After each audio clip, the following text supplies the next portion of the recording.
안녕하세요. 넝쿨입니다.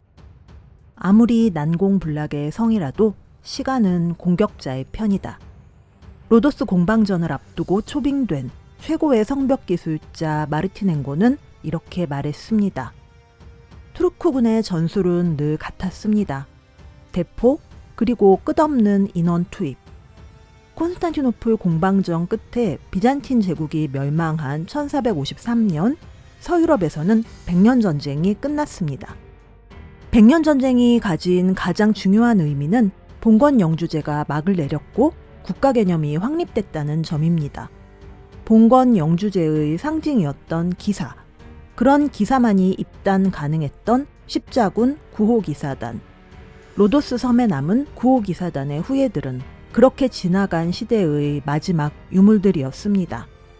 로도스를 지킬 수는 없었지만 마지막까지 싸운 십자군이라는 상징성의 승리일까요? 결국 로도스 기사단은 끝까지 살아남아서 현재까지 몰타 기사단으로 명맥을 이어가고 있습니다. 움베르토 에코의 세상의 바보들에게 웃으면서 화내는 방법에 보면 여기에 관련된 에피소드가 나옵니다. 움베르토 에코는 어느 날 몰타 기사단의 입단을 권유하는 편지를 받았습니다. 그는 책장에서 사이비 몰타 기사단 16개의 이름이 적힌 책을 꺼내서 이름을 확인해 봅니다. 초청장의 발신인은 사이비 몰타 기사단의 명단에 있는 기사단에서 떨어져 나온 새 분파였고 전 세계 멤피스, 미스라임, 고대 동방 전례 프리메이슨 기사단의 수장이라는 칭호까지 달고 있었습니다. 움베르토 에코는 이 복잡하고 사이비 논란이 많은 몰타 기사단 대신에 이탈리아에서 오랜 역사를 가졌고 모두가 알아주는 리코더 협회에 가입하기로 결심하며 글을 마쳤습니다. 몰타 기사단이 현재까지도 인간의 낭만과 허영심을 자극하는 건 그들이 지닌 상징성 때문입니다. 지는 싸움이 분명함에도 오스만 투르크와의 싸움을 피하지 않은 기사단장 릴라당. 1522년 7월의 마지막 날 술탄 슐레이만 1세는 드디어 최후 통첩을 날렸습니다. 여러 번 항복을 권유했으나 대화가 안 통하니 내일 아침 공격을 개시한다는 편지였어요. 오스만 투르크의 술탄도 기사단 못지않게 죽어도 멋은 못 잃어버리는 사람이었던 거죠. 예고대로 8월 1일 아침 포성이 시작됐고 기사들은 머리끝부터 발끝까지 휘황찬란하게 차려입고 성벽 위에서 침략자들을 맞았습니다. 호화롭게 무장한 600명의 기사들이 붉은 망토를 휘날리며 성벽에 서 있는 건 장관이었을 겁니다. 이쯤 돼서 다시 떠올려보는 명언, 아무리 난공불락의 성이라도 시간은 공격자의 편이다. 기사단이 아무리 일당백이라 할지라도 성벽이 아무리 견고하다 할지라도 이 싸움의 승패는 처음부터 정해져 있었습니다. 결국 언제까지 버티냐의 문제였을 뿐이죠. 오래 버티긴 했어요. 상대가 끝없이 밀려오는 오스만군만 아니었다면 이겼을지도 모르겠네요. 11월 29일 술탄은 항복을 권하는 직접 쓴 편지를 성벽 안으로 날렸고 투르크군 병사들은 돌아가면서 화해를 원하는 제스처를 성벽 앞에서 취했습니다. 이것은 기사단에게는 영향이 없었겠지만 주민들을 크게 동요시켰습니다. 중국 고사의 사면초가처럼 말이죠. 주민들은 결국 자신들이 직접 술탄과 교섭하겠다는 의사를 밝히게 됩니다. 모두 복잡한 심경 속에서 차마 의견을 말할 수 없던 그 자리에서 분연히 항복에 반대한 이는 술탄과 같은 나이의 프랑스 기사 라 발레트 뿐이었습니다. 12월 14일 술탄 측에서 온 합의 내용은 다음과 같았습니다. 기사단은 성물, 군기, 성상, 무기를 지니고 성 밖으로 나갈 수 있으며 배가 부족하다면 투르크군에서 필요한 배편을 지원해 줄 것이다. 로도스 주민은 3년 이내엔 언제든지 섬을 떠날 수 있다.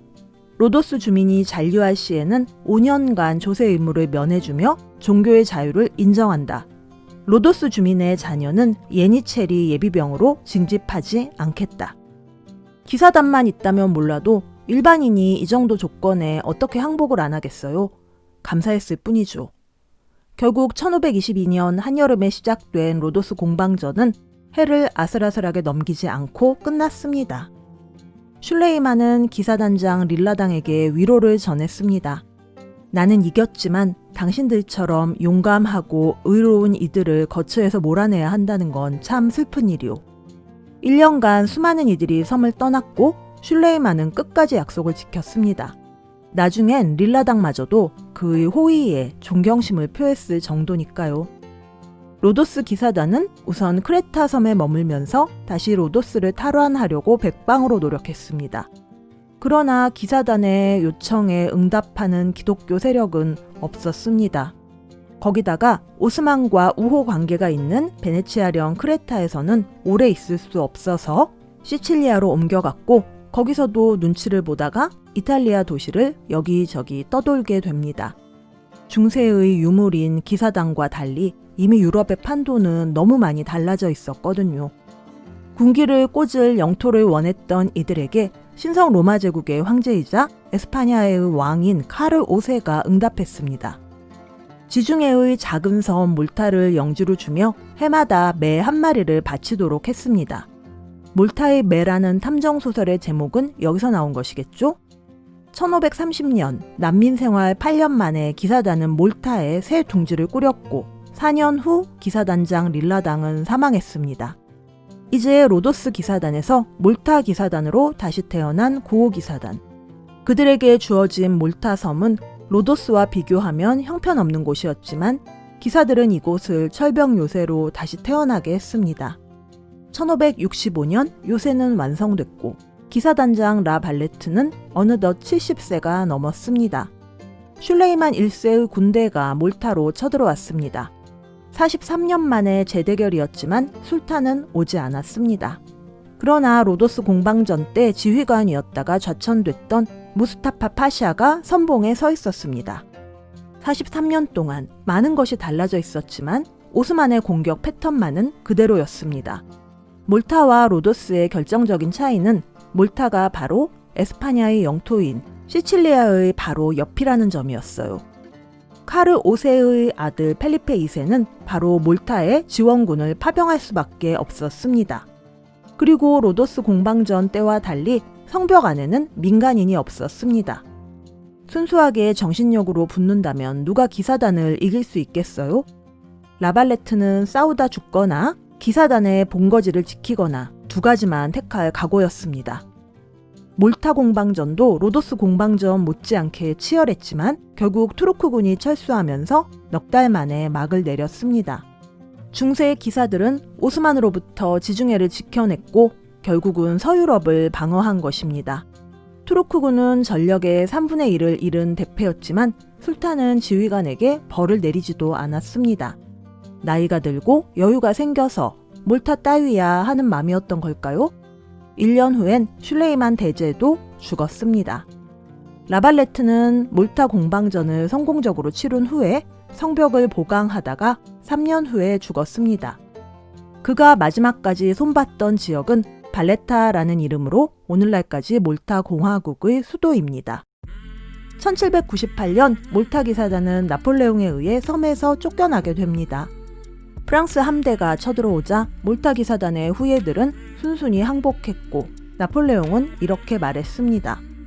싸워도 24시간을 못 버텼을 것이다. 성은 튼튼했지만 기사들의 정신이 해이했다. 다시 난민이 된 이들은 여기저기 본부를 옮기다가 마지막엔 로마로 갔습니다. 명문가의 후예인 그들 중에 누군가가 로마 중심가에 있는 건물을 기부했거든요. 영토는 없지만 엄연히 독립국으로 여권도 있고 자동차 번호판도 있는 몰타 기사단. 현대의 몰타 기사단원에겐 청빈, 복종, 순결의 의무는 없다고 합니다. 생넌쿨의 영상이 도움되셨다면 구독, 좋아요 꼭 눌러주세요. 여러분의 응원이 더 좋은 영상을 만드는 데 큰 힘이 됩니다. 넝쿨의 1분 명상을 클릭하시면 이어서 1분 명상을 하실 수 있습니다. 감사합니다.